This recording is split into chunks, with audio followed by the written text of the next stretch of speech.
오늘은 우리는 교회입니다 18번째 시간으로 사도행전 5장 38절부터 42절까지 말씀을 통하여서 그 이름을 위하여 라는 제목으로 함께 말씀을 나누겠습니다.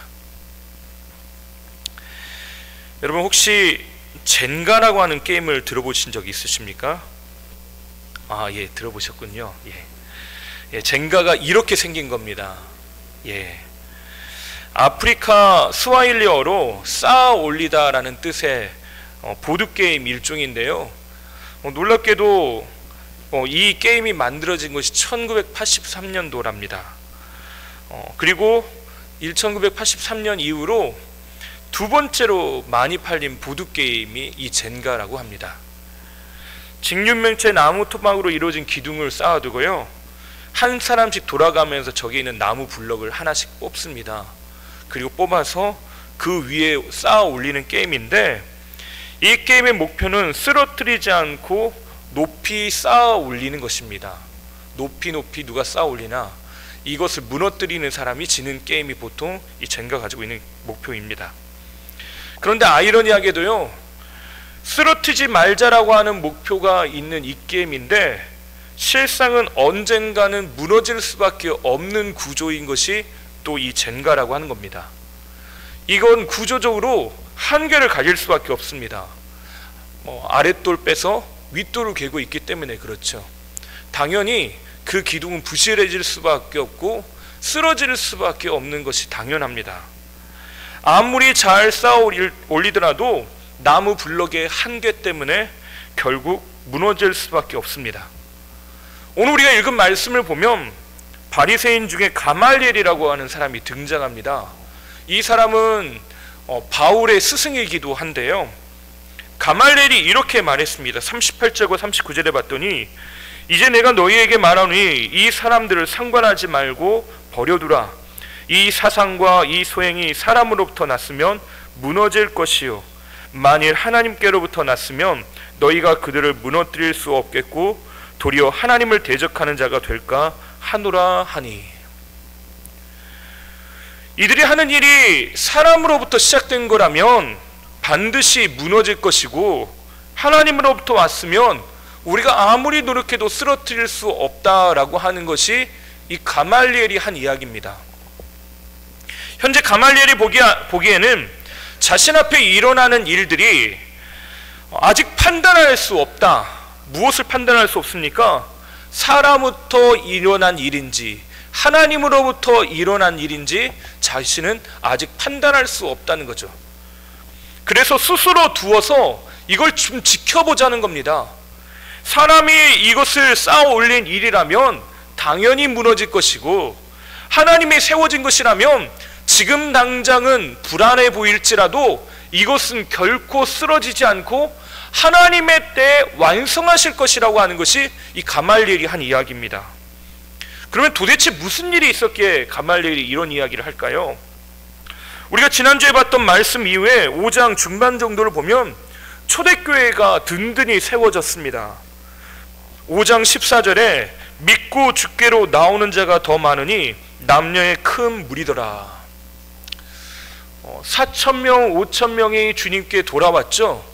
그 일들로 큰 소동이 예루살렘에 일어났습니다. 그런데 거기에 더불어서 믿고 주께로 나오는 자들이 더 많다. 그것이 큰 무리더라.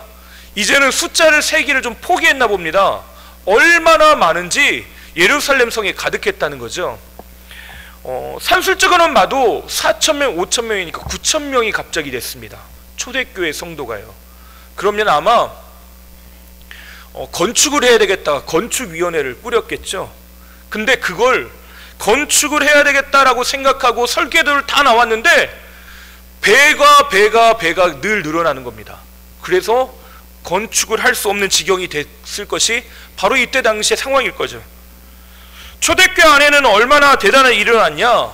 질병의 치유를 위해서 삶의 문제를 가지고 이 교회로 나오는 사람들이 있었다는 것입니다. 문제가 있으면 교회에 나갈 시간을 아껴서 이 문제를 해결하는 데 쓰는 것이 아니라 그 문제를 오히려 교회에 가지고 와서 그 시간, 자신의 열정을 하나님 앞에 드리는 사람들이 생겨났다는 것입니다. 오히려 문제 해결의 방향을 반대로 가져오는 사람들이 있었다는 거죠. 세상에선 해결받지 못할지라도 하나님께 가지고 나오면 해결받을 수 있다라고 믿은 것입니다. 심지어는요, 베드로가 지나가면 그 그림자라도 덮이면 내가 나음을 입을까라고 하는 그런 마음이 들 정도로 사람들이 교회에 나오면 내가 가지고 있는 현실적인 문제, 삶의 문제들이 해결될 것이라고 믿은 것입니다. 근데 이런 일들은요, 생각보다 소문이 정말로 빨리 납니다. 여기저기 막 소문이 나기 시작했어요. 이 사건은 결국 예루살렘의 종교 지도자들의 귀까지 들어갑니다. 17절과 18절과 함께 읽어볼까요? 함께 읽어보겠습니다. 대제사장과 그에 함께 있는 사람, 즉 사두개인의 당파가 다 마음의 시기가 가득하여 일어나서 사도들을 잡아다가 옥에 가두었더니, 종교 지도자들이 이미 베드로와 요한을 잡아다가요 입단속을 한번 시켰습니다. 성전 미문에 앉아있던 이의 인생이 완전히 변하는 것을 보고 사람들이 동요하자 그것을 종교 지도자들이 참지 못하고 대제사장과 성전을 지키는 자들, 사두개인들이 모여서 이 베드로와 요한을 신문했죠. 그만해라, 이제 가만 안 두겠다. 그런데 이 일이 누구 때문에 일어나서 더 심각하게 생각했냐면, 자신들이 죽였던 나사렛 예수의 이름으로 일어나고 있다는 사실 때문에 그렇습니다. 내가 지어버렸던 이름, 내가 없어버렸던 이름, 내가 더 이상 이것이 사람들에게 영향력을 미치지 못하도록 단속했던 그 이름을 통해서 일어나고 있다라고 하는 것이 견딜 수가 없는 겁니다. 그런데 이 일이 얼마 지나지 않아 또다시 일어나면서 사람들이 동요하기 시작하는 것이에요. 그래서 사도들은 다시 옥에 가두었습니다. 이런 행동은 자신들에게 들려지는 이야기, 또 마음에 찾아오는 것들, 이것을 온통 다 닫아버린 겁니다. 귀를 닫고 마음을 닫았어요. 근데 그것만 닫은 것이 아니에요. 옥문에 가둬버렸습니다. 옥문을 닫아버렸어요. 사도들의 입을 닫았습니다. 모든 것을 다 닫아서 차단시키려고 하는 것이에요. 더 이상 어떠한 영향력도 없도록, 하나님이 일하시는 것을 일할 수 없게 만들고, 예수님께서 하시는 그 일들을 할 수 없도록 다 닫아버리고 막아버린 것입니다. 원천 차단한 것이죠. 자신들이 생각하기에 문제의 원인은 사도들에게 있다고 믿은 거예요. 내가 나사렛 예수는 죽여버렸으니, 없애버렸으니 이제 이들만 막으면 된다라고 생각한 겁니다. 모든 것을 이렇게 다 닫아버렸는데 그 마음의 동기가 무엇이냐라고 하는 걸 17절에 이렇게 이야기하죠. 다 마음의 시기가 가득하여. 마음속에 채워졌던, 사도들을 옥에 가뒀던 이유가 뭐랍니까? 시기심이 가득했대요. 나에게 지금 일어나지 않는 일들이 저 아무것도 아닌 사람, 나와 권위적으로, 권력적으로, 힘과 재산적으로 비교할 수 없는 저 사람들에게 일어나고 있다는 사실이 너무나도 싫었던 겁니다. 초대교회와 사도들에게 일어나는 일들을 보면서 너무나도 자존심 상합니다. 권력은 누가 쥐고 있습니까? 내가 쥐고 있어요. 근데 사람들이 누구를 쫓아갑니까? 사도들과 초대교회를 따라가요.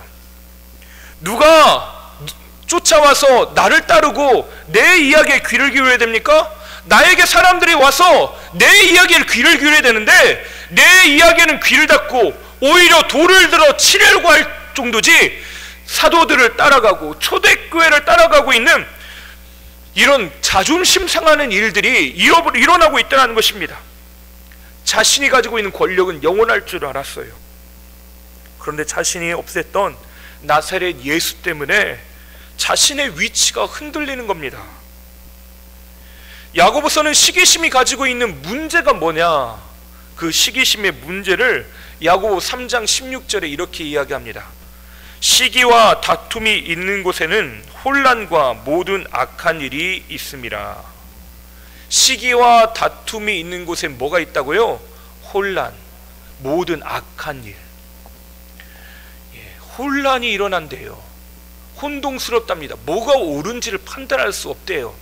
심지어는 악한 일이 일어나는데 그냥 악한 일이 아니라 모든 종류의 악한 일이 이 시기심으로부터 시작되더라는 겁니다. 종교 지도자들이 품고 있던 이 시기심은요, 지금 자신을 보호하기 위한, 자신의 권력을 유지하기 위한 보호장치로서 발동했을지 모르겠습니다. 그러나 여러분, 이것이 그들을 살렸습니까? 그들을 보호했나요? 그들에게 선한 영향력으로, 선한 능력으로 임하게 된 것입니까? 아니죠. 오히려 그들에게 혼란만 가중시킵니다. 스스로에게 혼란만 가득하게 만들고 악한 일을 도모하게 만들어요. 어찌할 바를 모르는 것입니다. 보지도 듣지도 않은 편이 나을지도 모르겠다 생각하면서 종교 지도자들은 모든 것을 다 닫아버렸습니다. 하나님이 하시는 일에 반응하는 것 대신에 귀를 닫아버리고 듣지 않기로 결정하고 마음을 닫아버렸습니다.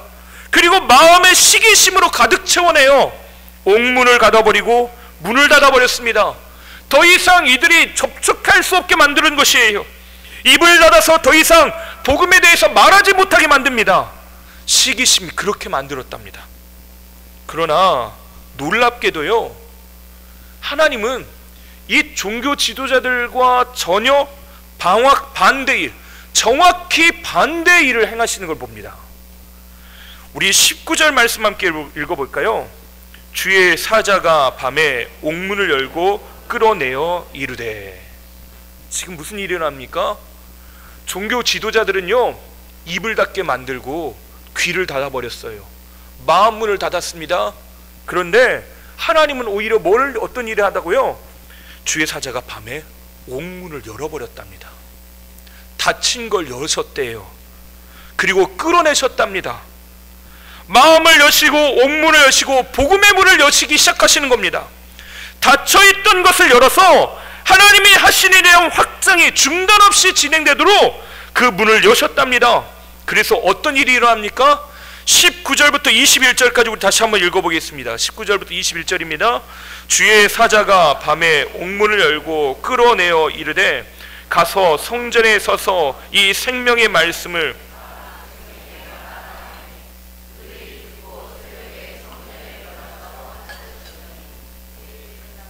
아멘.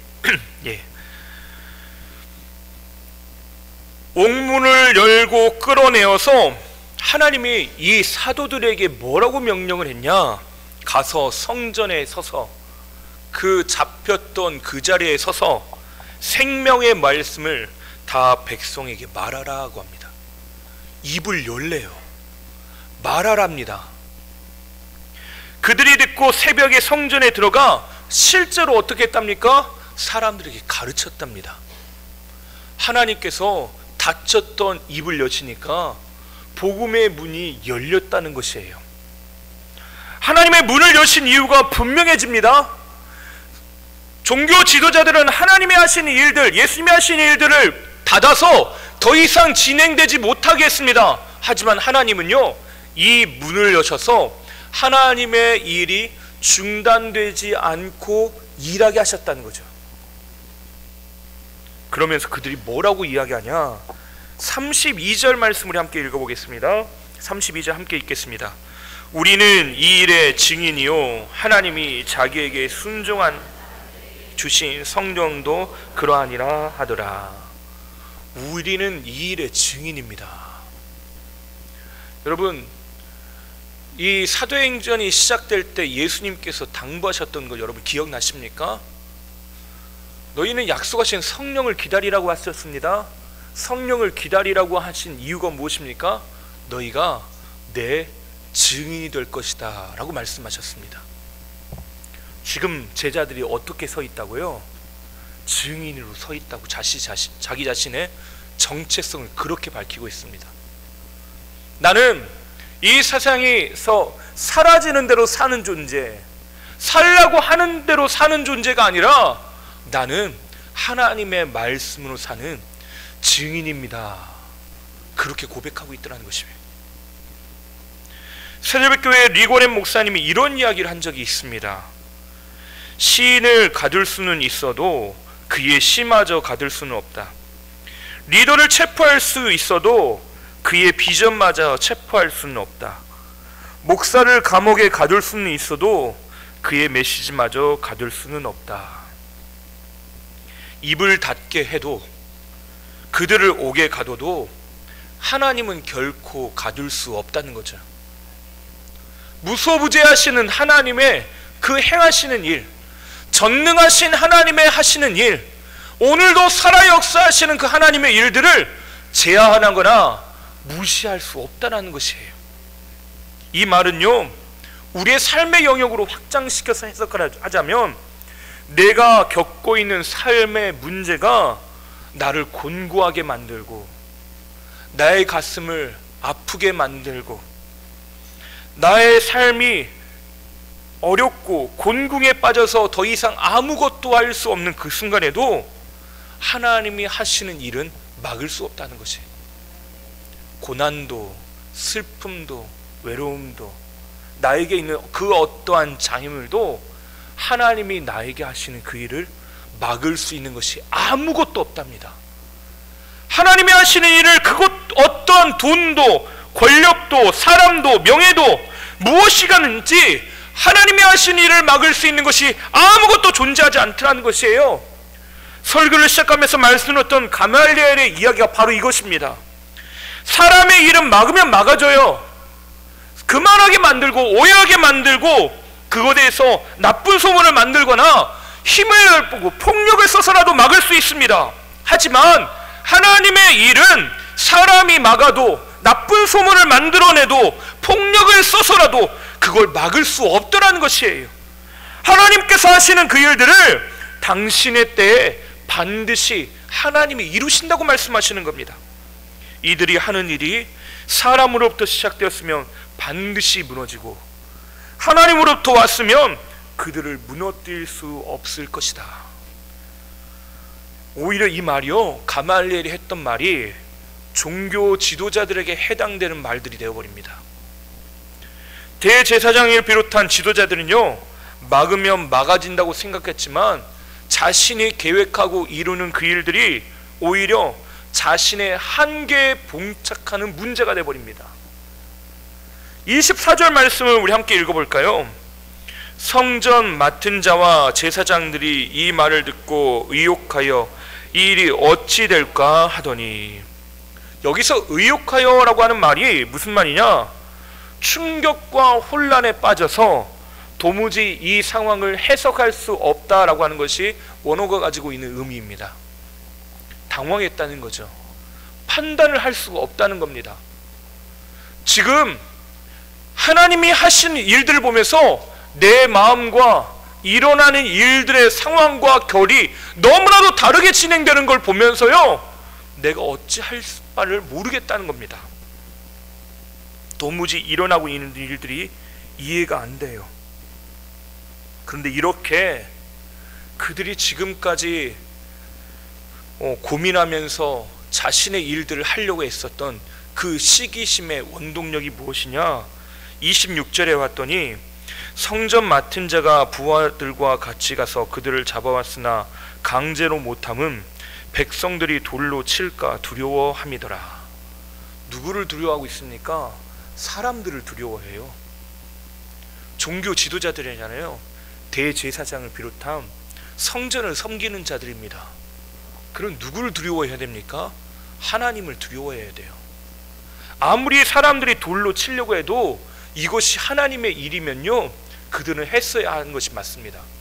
근데 이들의 마음의 중심에 무엇을 지금 살피고 어디에 마음의 초점이 있었던 것입니까? 사람에게 초점이 있어요. 물론 이 일들이 하나님으로부터 오지 않은 일이기 때문에 하나님께서 이렇게 하셨겠죠. 하지만 이들을 움직이는 원동력이 무엇이냐? 사람들의 시선이었다는 겁니다. 저 사람이 나를 어떻게 볼까? 나를 어떻게 생각할까? 나는 이 사람들에게 어떻게 비춰질까? 이것이 살아가는 힘, 원동력이라는 것이에요. 사람들에게 손가락질 받는 거, 인정받는 거, 그것이 자기 삶을 움직이는 힘, 원동력이 됐더라는 거죠. 누군가 자신에 대해서 호의적인 말을 하면 세상을 다 얻은 것처럼 기쁘고, 반대로 누군가 자신의 권위에 도전을 하면요, 시기와 분노로 가득 찼다는 것입니다. 세상은 크게 내 인생에 두렵게 만드는 것으로 작용을 하는데, 반대로 하나님은요, 내가 살아가는데 그냥 도움을 주는 일부에 지나지 않은 것이 지금 이 종교 지도자들의 안타까운 면이라는 것이죠. 그런데 사도들은 어떻게 합니까? 40절에 봤더니 함께 읽어보겠습니다. 그들이 옳게 여겨 사도들을 불러 채찍질하며 예수의 이름으로 말하는 것을 금하고 놓으니. 지금 가말리엘이 뭐라고 했습니까? 하나님이 하신 일이면 하나님이 세울 것이고, 사람이 한 일이면 사람 망할 것이다, 반드시 무너질 거라고 이야기했습니다. 그 말을 듣고 종교 지도자들이요, 빠져나갈 탈출구를 찾았습니다. 그래, 맞아, 이게 하나님이 하신 일이면 하나님이 할 거고, 사람이 한 일은 무너질 거야. 그래, 옳게 여겨 사도들을 불러들여 어떻게 했다고요? 채찍질을 했답니다. 여러분, 채찍질을 하면서 예수님의 이름으로 말하는 거, 예수님의 이름으로 사는 것, 예수님의 이름으로 행동하는 것, 예수님의 방법대로 사는 걸 막으려고 한 것이에요. 그런데 여러분, 채찍질이 뭔지 아십니까? 그냥 회초리로 때린다라는 게 아니라 가죽끈에 가시나 뼈 조각을 이어붙인 그 채찍으로요, 사람을 때린다는 겁니다. 그럼 여러분, 맞을 때 어떻게 되는지 혹시 끔찍하지만 상상이 되십니까? 살점이 떨어져 나가는 거예요. 아무데나 때립니다. 그렇게. 그것이 얼굴이 됐던 몸이 됐던 팔이 됐던 다리가 됐던 그냥 때리는 거예요. 왜 그렇게 하는 겁니까? 너희들 또 다시 말하면 죽는다. 타이르면서 그냥 내보는 게 아니라 죽을 걸 각오해라 하고 내보낸 거예요. 죽을 수도 있습니다. 근데 사도들의 반응이 어떻다고요? 치질하며 예수 이름을 말하는 것을 금하고 놓았는데, 41절 말씀을 함께 읽어볼까요? 사도들은 그 이름을 위하여 능욕받는 일에 합당한 자로 여기심을 기뻐하면서 공회 앞을 떠나니라. 어마어마한 일이 일어납니다. 지금 그냥 채찍에 아픈 정도가 아니라 살점이 찢겨나가고 피를 흘리고 죽음 가까이에 놓여 있는 사람들이요, 기뻐했답니다. 여러분, 유레카라는 말을 들어보셨나요? 이 말은 그리스의 아르키메데스가 왕관이 정말로 금의 양을 속이지 않고 만들어진 것을 확인해 달라고 하는 왕의 요청에 따라서 왕관을 상하지 않고 확인하는 법, 이것이 정말 순금으로 만들어진 거냐라고 하는 걸 확인하기 위해서 골머리를 앓다가 목욕을 하다가 자신의 몸을 담궜더니 물이 넘쳐 흐르는 걸 보면서 왕관 안에 섞인 금의 비율을 확인할 수 있는 계산법을 확인한 걸 보면서 유레카, 나는 알았다 하며 뛰쳐나온 것을 유래해서 사람들이 무언가 기묘한 발견, 무언가 엄청난 발견했을 때 유레카라고 부르는 관용적인 말로 사용됩니다. 유레카, 내가 알았다. 지금 이 사도들은 뭘 알았냐면요, 그의 이름으로 살면 내가 능욕을 받는데 이 능욕을 받는 그 일들이 끝이 아니고 하나님께서 이 능욕받는 게 합당한 자로 나를 그렇게 존귀하게 여기시는 것이 기뻐했답니다. 무슨 말이냐? 내가 고난당하기에 합당한 자, 내가 지금 이 고난당하는 것이 너무나도 잘한 일이라고 여기며 기뻐했다는 겁니다. 여러분은 아멘이 되시지만 쉽지 않습니다. 채찍을 맞았고요, 손가락질 맞고 세상으로부터 버림받습니다. 고난이라고 하는 것이 지금 그냥 허울존한 좋은 어떤 개념이 아니라요, 자기 인생에 닥친 진짜 말 그대의 환난입니다. 근데 그들이 기뻐했답니다. 왜 기뻐했습니까? 지금 당하는 이 일들이 오히려 나에게 영광이라고 생각해요. 예수님께서 산상수훈을 통해서 하나님 나라는 이런 사람의 것이다 라고 하는 것을 팔복의 메시지를 전해주십니다. 그리고 나서 마태복음 5장 11절과 12절에 이렇게 말씀하십니다. 함께 읽어보겠습니다. 나로 말미암아 너희를 욕하고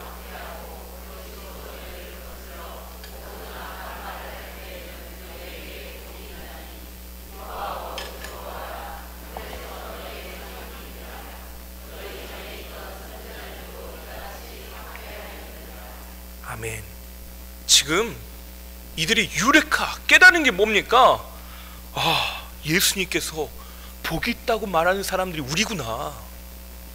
우와, 하나님 나라를 살아간다는 사람이 나였구나. 우와, 하늘에서 상이 크다라고 말하는 사람이 바로 우리구나라고 하는 걸 깨닫고 기뻐했다는 것이에요. 예수님이 하신 말씀이 나에게 이루어지고 있다라는 사실, 이것을 기도 응답으로 받은 것입니다. 이게 엄청난 믿음입니다. 현실적으로 내 몸은 지금 너무나도 아프고 힘들고 고통스러워요. 현실적으로 내 앞길은요, 이제 모든 것이 사방군대가 막힌 것처럼 너무나도 힘들고 고통스럽습니다.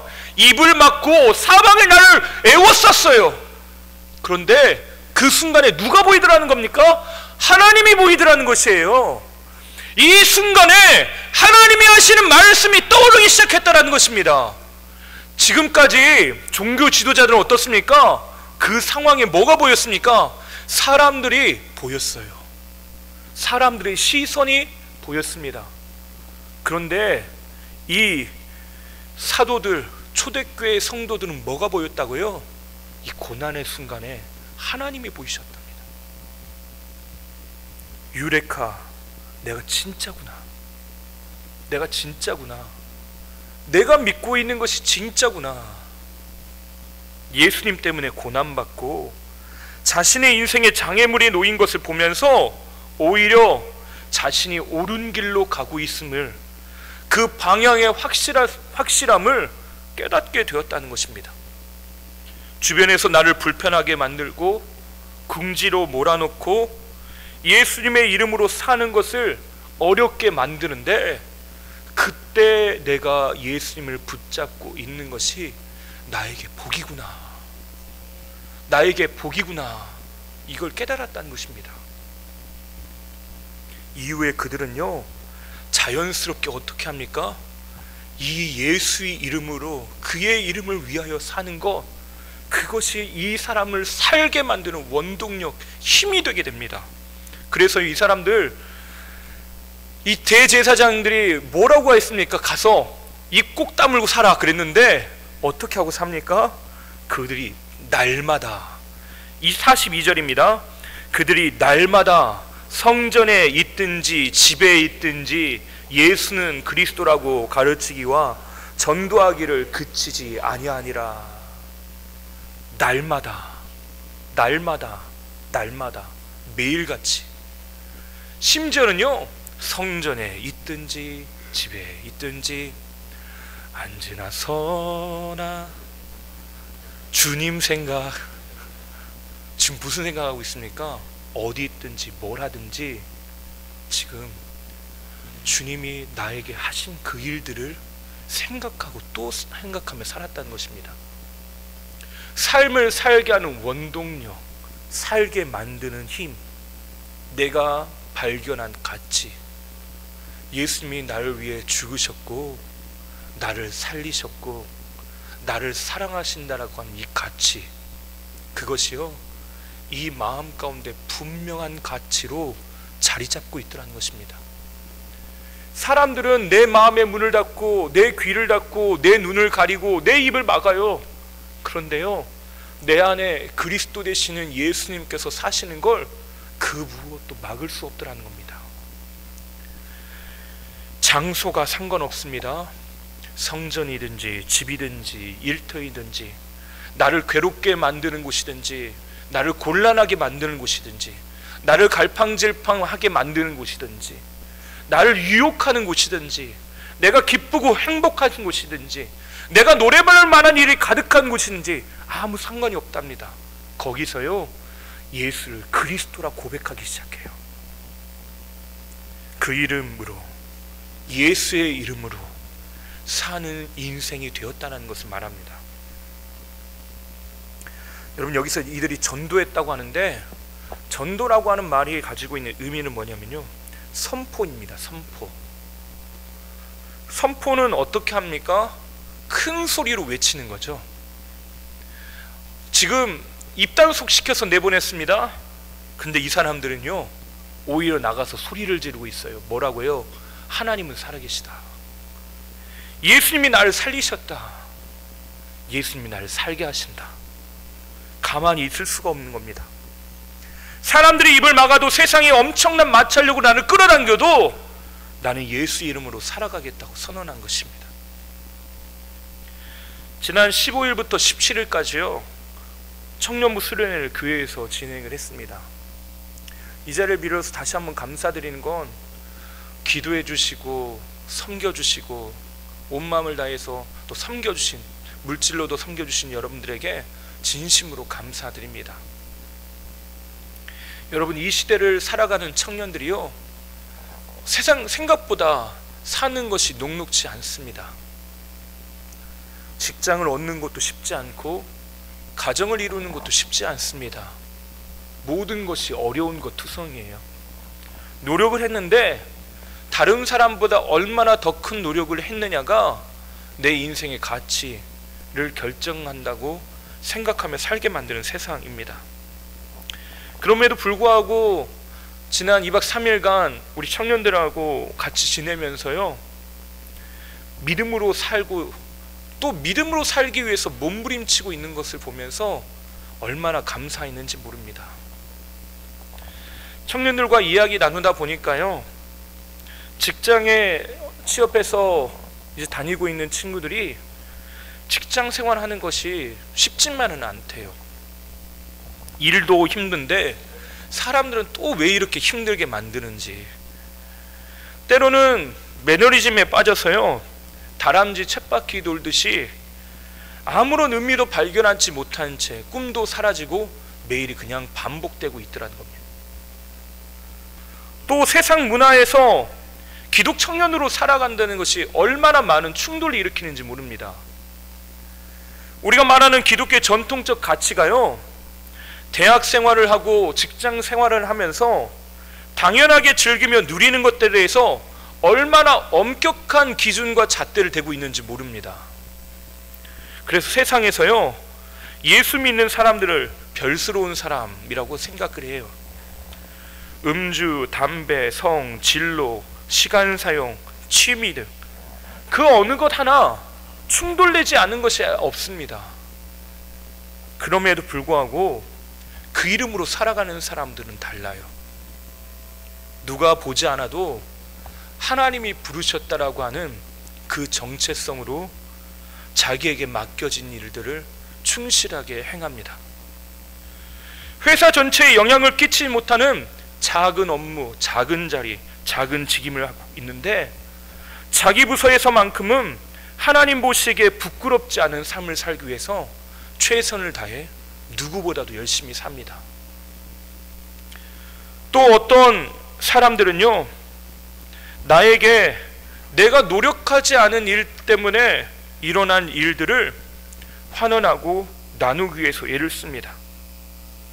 어떤 이들은 관행이라며 남는 예산을 너도 나도 자기 주머니에 채우는데, 동료의 눈총을 받으면서도 하나님의 충성된 종이 되자며 자기 몫을 포기한 그런 직장인들도 있습니다. 또 우리 청년들 중엔 자기 반 아이들을 위해서 밤새워 기도하고 그렇게 사명을 품은 교사들도 있어요. 얌체짓을 하는 직장 동료가 얄미워도요, 그의 일을 기꺼이 도와주는 하나님의 마음을 품은 사람들도 있습니다. 모두 쉽지 않은 길이죠. 더 정확하게 말하자면 미련한 길을 가는 사람이고 그 길을 선택한 사람들입니다. 조금 더 편한 길, 조금 더 나은 길 갈 수 있는데 그것을 포기한 사람들이고 불편을 감수한 사람들입니다. 그러나 오늘 말씀의 사도들은요, 그 길이 미련한 줄 알면서도 유레카를 외치며 기뻐합니다. 지금 나에게 일어난 이 불편한 일들을요, 나에게 주신 축복이라고 여기면서 기뻐하고 있어요. 자신이 옳은 길을 가고 있다는 것이 이 고난, 이 장애물 속에서 발견하면서 내가 옳은 길을 판단하고 옳은 길로 나아가고 있다는 것을 깨닫게 되었다는 것입니다. 이 길을 걸어가고 있는 우리 모든 성도님들, 특히 우리 청년들을 축복합니다. 용기를 내어 오늘도 한 걸음 한 걸음 내딛고 살아가는 우리 성도님들의 삶을 응원하고 함께 기도합니다. 그 이름을 위하여 주와 오늘을 살아가기를 결단하는 저와 여러분의 삶 가운데 누구도 경험하지 못하는 하늘의 놀라운 축복과 기쁨이 저와 여러분의 삶 가운데 함께 하길 바랍니다. 근데 이런 일들이 어떤 때 일어나냐? 보통 우리가 부흥이라고 부르는 그때, 대부흥의 시기마다 이런 일들이 너무나도 자연스럽게 일어납니다. 교회 안에서 사람들이 모여서 큰 소리로 오랜 시간 동안 기도합니다. 그뿐입니까? 그들이 모여서 예배하는 걸 즐겨합니다. 그런데 안에만 모이는 사람들이 아니라 성전에서든 집에서든지 일터에서든지 어디에서든지 예수를 그리스도라 가르치고 전했다는 것이 중요해요. 그래서 대부흥의 시기는요, 술집이 문을 닫고 교도소가 텅텅 빕니다. 왜 이런 일이 일어납니까? 내 안에 살아계시는 예수님, 그 이름으로 살아가는 것이 내 인생을 살아가는 방향과 목적 자체를 바꾸어 놓기 때문에 그렇습니다.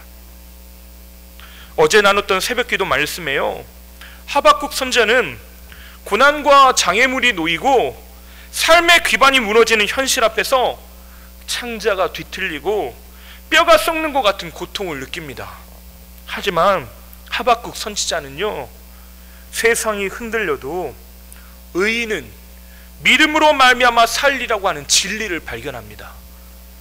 하나님 그 이름으로, 하나님 그 부르심에, 하나님의 이끄시는 그 일에 합당한 자로 내가 살겠노라고 결단한 자에겐 하나님이 세상이 흔들리고 땅이 흔들려도 영원히 그렇게 살 것이라고 말씀하십니다. 그러면서 하박국은 이렇게 하나님 앞에 간구합니다. 하박국 3장 2절에 여호와여, 내가 주께 대한 소문을 듣고 놀랐나이다. 여호와여, 주는 주의 일을 이 수년 내에 부응하게 하옵소서. 이 수년 내에 나타내시옵소서. 진노 중에라도 긍휼을 잊지 마옵소서. 아멘. 고난이 내 앞에 있고 어려움이 내 앞에 장애물처럼 놓여 있어요. 한 걸음을 또 내디딜 수 없는 그런 삶의 현실을 마주하고 있어요. 그것 때문에 놀랐답니다. 하박국 선지자가. 어떻게 하나님, 저 바벨론으로 이 나라가 망할 수 있습니까? 그런데 하박국 선지자는 뭐라고 합니까? 그럼에도 불구하고 하나님의 일들을 중단 없이 하시옵소서. 하나님의 일들이 우리 가운데 이루어지게 하시옵소서. 다만 진노 중에라도 긍휼을 잊지 마소서. 그렇게 고백한 이후에 그가 이렇게 믿음으로 고백합니다. 우리 하박국 3장 17절부터 19절 말씀을 함께 읽겠습니다. 비록 무화과 나무가 무성하지 못하며 감람나무에 소출이 없으며 밭에 먹을 것이 없으며 우리의 양이 없으며 외양간에 소가 없을지라도 나는 여호와로 말미암아 즐거워하며 나의 구원의 하나님으로 말미암아 기뻐하리로다. 주 여호와는 나의 힘이시라. 나의 발을 사슴과 같게 하사 나를 나의 높은 곳으로 다니게 하시리로다. 아멘. 지금 나에게 모든 것이 바닥나고 사라질지라도 여호와로 말미암아 기뻐할 것입니다. 세상 모든 것이 다 흔들려도 나는 하나님께만 집중합니다. 나의 구원의 하나님으로 말미암아 기뻐하리로다. 이 믿음의 고백이 저와 여러분의 고백이 될 줄 믿습니다. 그 이름으로 사는 자, 그 이름으로 소망을 얻는 자, 그 이름으로 기쁨을 얻는 삶을 살게 되시기를 주님의 이름으로 축원합니다. 기도하겠습니다. 하나님 아버지, 주의 말씀으로 앞으로 인도하여 주시니 감사합니다. 하지만 우리 앞에 놓여있는 고난과 문제가 우리로 하여금 위축되게 만들 때가 있습니다. 세상은 우리를 향해 자비롭지도 너그럽지도 않지만, 그러나 이 어려움 속에서도 소금과 빛으로 살겠다고 결단하며 예수 이름으로 붙들고 살아가는 우리 성도들을 기억하여 주시옵소서. 당장 눈앞에 보이는 현실 앞에 일희일비하지 않고 진리의 말씀을 붙들고 오늘을 소망 가운데 살아가는 이들을 축복하여 주시옵소서. 그를 위하여 살아가는 이들을 기억하시고 감당할 수 있는 힘과 능력을 더하여 주시옵소서. 오늘도 우리가 하늘의 기쁨으로 사는 복된 성도들 되게 하여 주실 줄 믿사오며 예수님의 이름으로 기도하옵나이다. 아멘.